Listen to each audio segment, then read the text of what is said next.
بسم الله الرحمن الرحيم.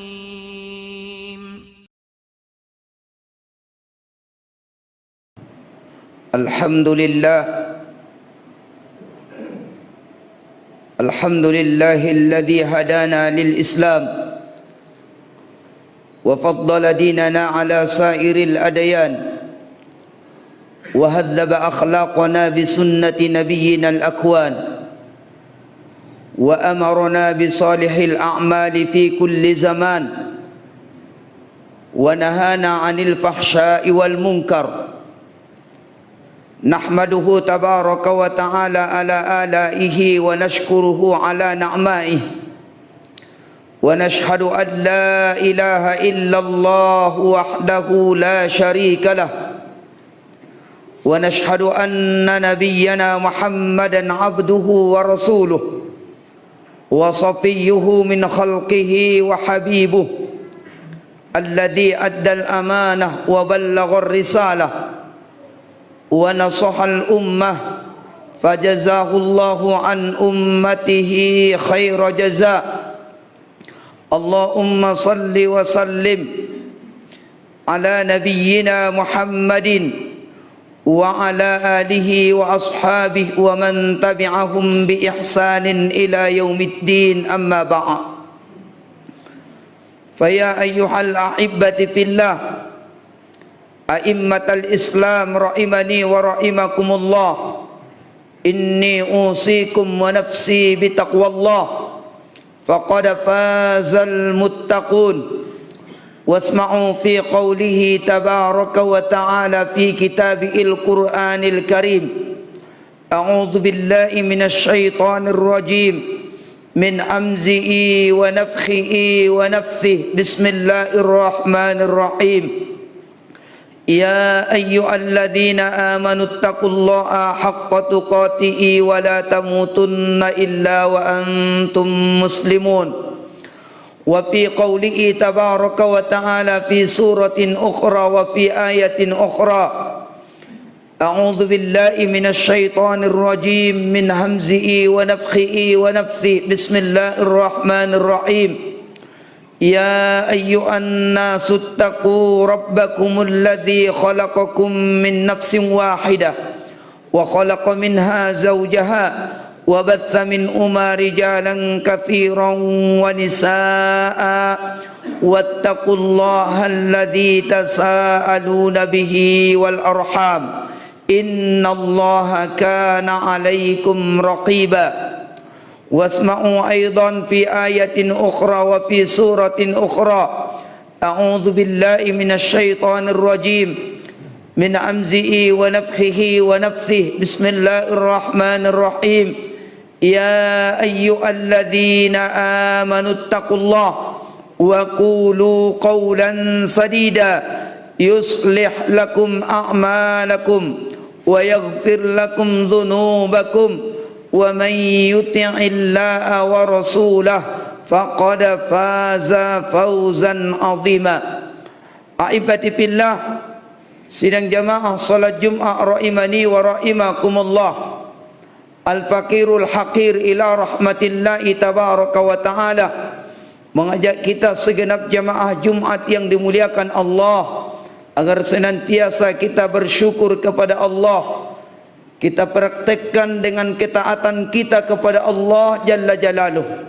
Semoga dengan keistiqomahan kita dalam mentaati perintah Allah dan mentaati perintah Rasulullah sallallahu alaihi wasallam, tanpa bosan-bosannya kita selalu berharap kepada Allah. Semoga ini semuanya Allah jadikan sebagai bekal kita yang akan kita bawa menuju perjalanan yang masih panjang lagi yang akan kita tempuh. Semoga bekal kita ini dengan izin Allah dapat menyelamatkan kita dari dunia sampai ke akhirat nanti.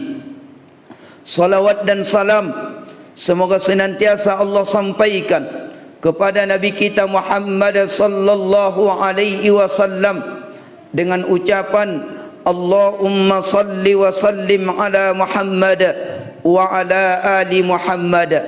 Khatib selalu mengajak kita semuanya agar senantiasa kita tetap istiqamah bertakwa kepada Allah tabaraka wa taala, karena dengan ketakwaan itulah kita akan mendapatkan apa yang kita inginkan, yaitu beruntung di dunia dan beruntung di akhirat nanti. Aibati fillah, sidang jamaah salat Jumat rahimani wa rahimakumullah. Dalam pertemuan kita pada siang hari ini, di hari yang mulia, di tempat yang mulia, bertemu dengan orang-orang yang baik, kita akan mencoba membahas sekitar tentang kalimat Ar-Rahman yang terdapat di dalam Al-Quran. Bahwa di dalam Al-Quran, mulai dari surah Al-Fatihah dan sampai surah yang ke-114, yaitu surah An-Nas, kalimat Ar-Rahman ditemukan sebanyak 57 kali. Kalimat Ar-Rahman di dalam Al-Quran terdapat sebanyak 57 kali. Yang pertama kali ditemukan kalimat Ar-Rahman itu pada surah Al-Fatihah, pada ayat yang pertama, yaitu Bismillahirrahman. Kemudian sesudahnya kalimat Ar-Rahim.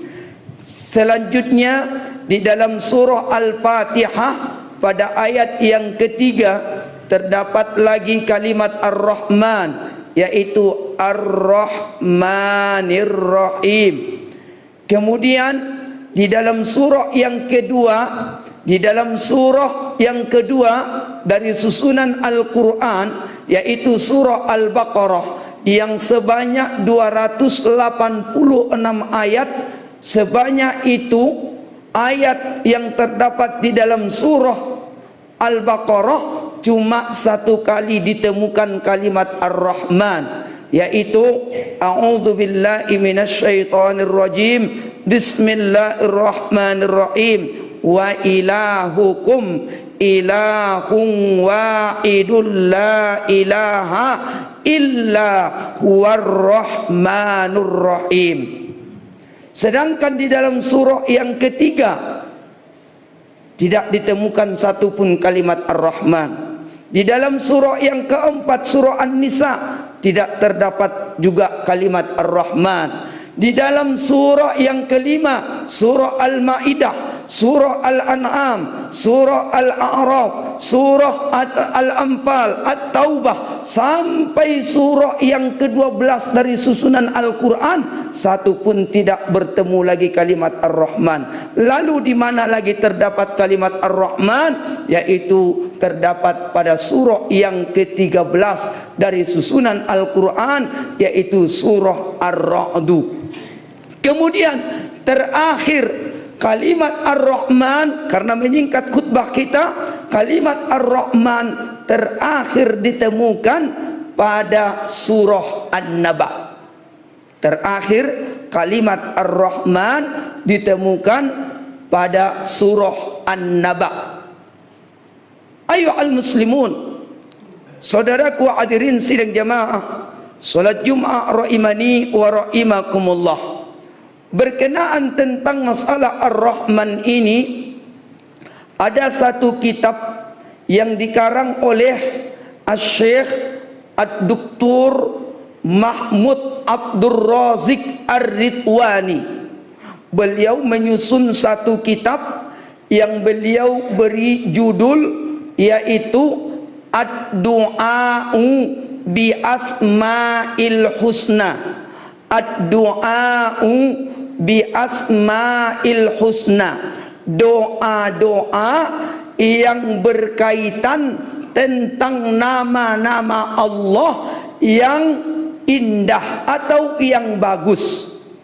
Di dalam surah Al-A'raf, Allah tabaraka wa ta'ala dengan tegas menyebutkan, a'udzubillahi minasyaitonirrajim, bismillahirrahmanirrahim, walillahil asmaul husna.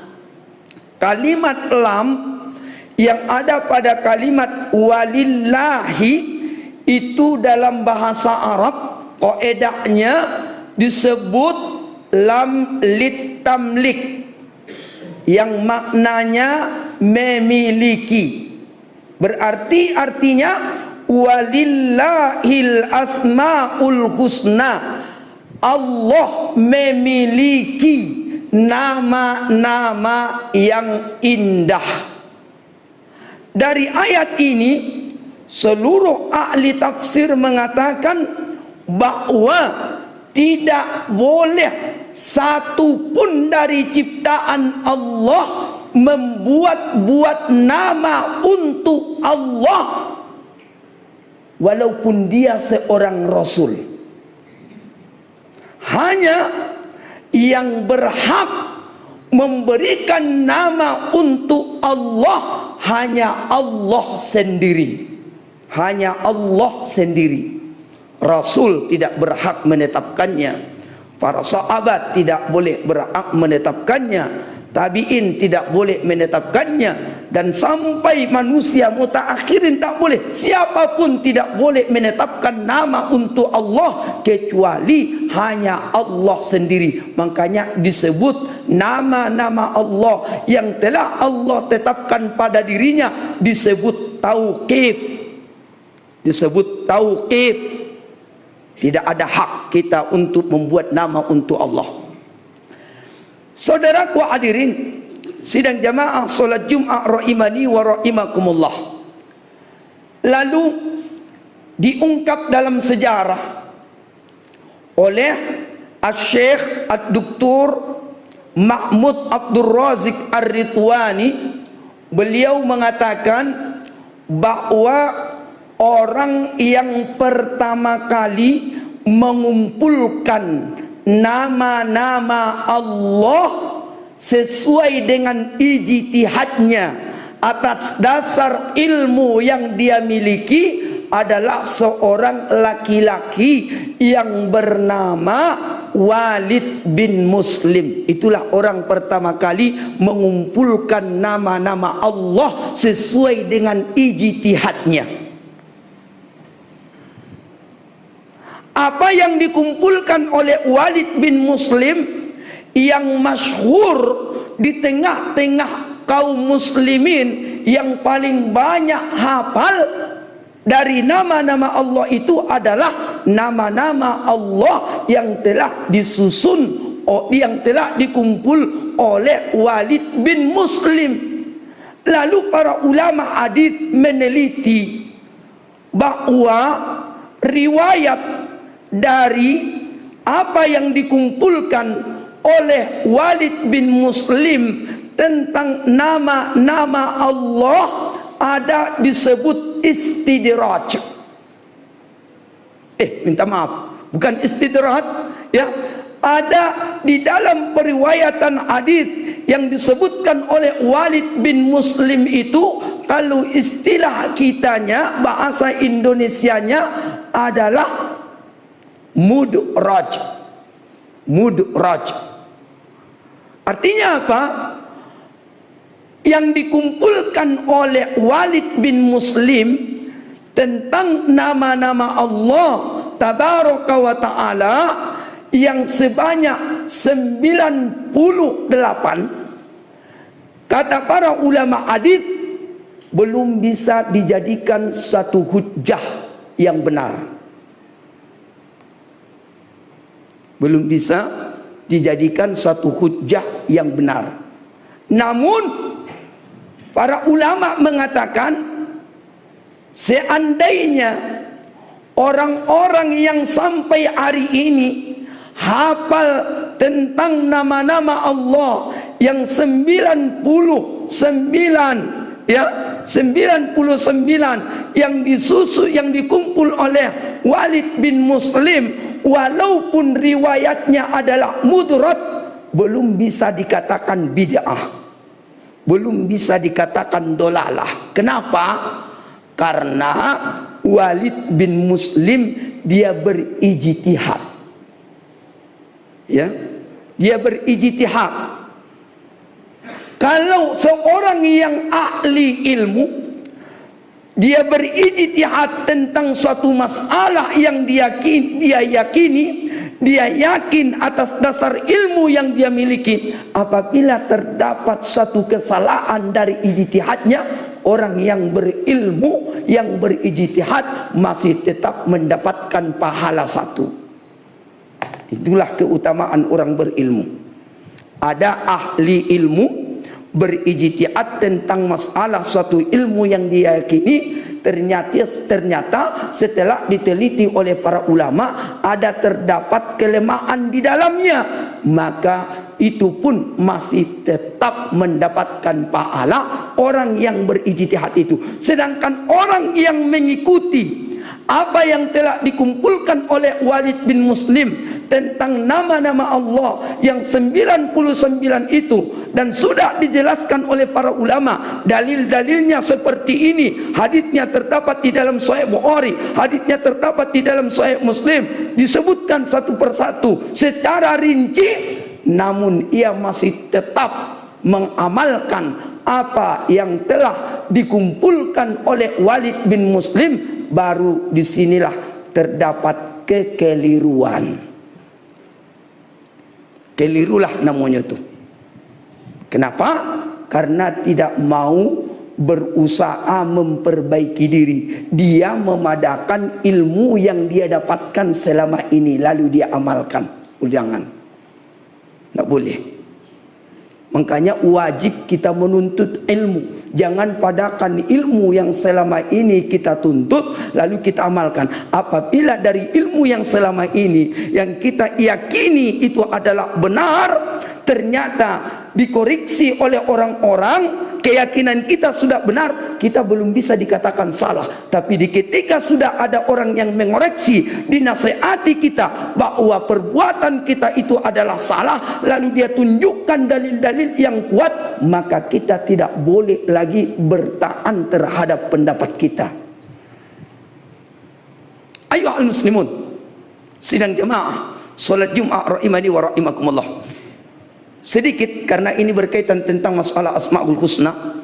Di dalam kitab yang disusun oleh Syekh Ad-Doktor Mahmud Abdul Razik Ar-Ridwani tersebut, beliau tadi menyebutkan ad-du'a'u bi asma'il husna, doa-doa yang berkaitan tentang nama-nama Allah yang indah, yang bagus.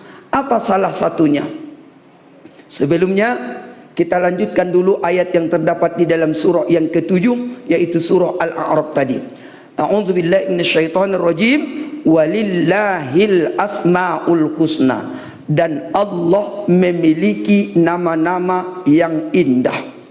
Fad'uhu biha, maka serulah Allah atau berdoalah kalian kepada Allah sesuai dengan nama-nama yang telah Allah tetapkan pada dirinya. Di antara nama yang telah Allah tetapkan pada dirinya adalah kalimat Ar-Rahman. Sedangkan kalimat Ar-Rahman sudah kita sampaikan tadi, di dalam Al-Quran ada terdapat sebanyak 57 kali di dalam Al-Quran. Maka disebutkan ada doa yang berkaitan tentang masalah Ar-Rahman yang diajarkan oleh Nabi kita Muhammad sallallahu alaihi wasallam dahulu kepada para sahabat. Apa doanya? Dan doa ini sangat bagus untuk kita amalkan, karena doa ini adalah salah satu permohonan perlindungan kita kepada Allah dari godaan syaitan yang terkutuk dan dari pandangan manusia atau ciptaan Allah yang berkhianat kepada kita. Apa doa yang diajarkan oleh Rasulullah? Bunyinya seperti ini: Allahumma inni a'udzu bikalimatillahi tammah min syarri ma khalaqa wa dhara'a wa bara'a wa min syarri ma yanzilu minas sama' wa min syarri ma ya'ruju fiha wa min syarri fitanil laili wan nahar wa min syarri kulli tariqin illa tariqan yatruqu bi khairin ya Rahman. Ini sangat bagus untuk diamalkan. Bahkan doa yang diajarkan oleh Rasulullah ini salah satu tujuan untuk permohonan kepada Allah agar kita membentengi diri kita dari godaan syaitan yang terkutuk dan dari pandangan manusia yang ingin berkhianat kepada kita. Bahkan ini boleh dijadikan sebagai ayat-ayat ruqyah. Jadi ruqyah itu bukan hanya ayat-ayat Al-Quran saja, tapi selama ada suatu permohonan di dalam Al-Quran ataupun di dalam sunnah yang ma'thur, yang hadisnya adalah sahih, boleh dijadikan itu sebagai ruqyah. Nah, ini saudaraku yang dimuliakan Allah Subhanahu wa taala. Ingin mau membuka kedai atau ingin membuka kebun, ingin membuka apapun usaha kita, bacakan. Tidak perlu kita datang-datang ke tukang dukun, tidak perlu kita datang-datang, ustaz, datanglah kasih ke ustaz, ruqyah dulu ke toko ambu. Kau bisa meruqyah, kok percaya bahana awak kau orang? Awak langsung meminta ke Allah, minta ke Allah. Nah, salah satunya yang diajarkan oleh Rasulullah itu adalah Allahumma inni a'udzu bikalimatillahi tammah min syarri ma khalaqa wa dzarra wa bara'a wa min syarri ma yanzilu minas sama' wa min syarri ma ya'ruju fiha wa min syarri fitanil laili wan nahar wa min syarri kulli tariqin illa tariqan yatruku bi khairin ya Rahman. Saudaraku yang dimuliakan Allah, kitab yang disusun oleh Mahmud Abdul Razik Ar-Ridwani ini, yang beliau susun tentang dalil-dalil Al-Quran dan sunnah-sunnah Nabi kita Muhammad SAW yang sahih, ya.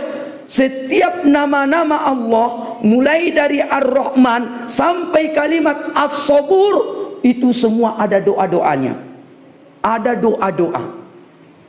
Di antaranya lagi Ar-Rahim. Apa Ar-Rahim? Ar-Rahim itulah yang biasa kita baca di ketika pada saat tasyahud akhir, di waktu sholat. Diajarkan oleh Nabi, kalau ada di antara kita pada waktu tasyahud akhir, selesai dia membaca innaka amidum majid, jangan langsung salam, tapi doa kepada Allah dengan menggunakan kalimat Ar-Rahim. Salah satu nama Allah juga adalah Ar-Rahim. Apa dia? Allahumma inni zalamtu nafsi zulman katsira la yaghfir rabbi inni zalamtu nafsi zulman katsira faghfir li maghfiratan min indik warhamni innaka antal ghafurur rahim. Rabbi inni zalamtu nafsi zulman katsira faghfir li dhunubi jami'an fa innahu la yaghfir. Rabbi inni zalamtu nafsi zulman katsira sampai innaka antal ghafurur rahim. Ini salah satu yang diajarkan oleh Nabi kita Muhammad SAW. Itu semuanya dalilnya adalah sahih. Mudah-mudahan bermanfaat. Barakallahu li wa lakum fil Qur'anil Karim wa nafa'ani wa iyyakum bima fihi minal ayati wadh dzikril hakim wa taqabbal minni wa minkum tilawatahu innahu huwas samiul alim. Aqulu qawli hadza astaghfirullah li wa lakum. Syukran ya Rabbi, syukran hadaita qalbi, syukran.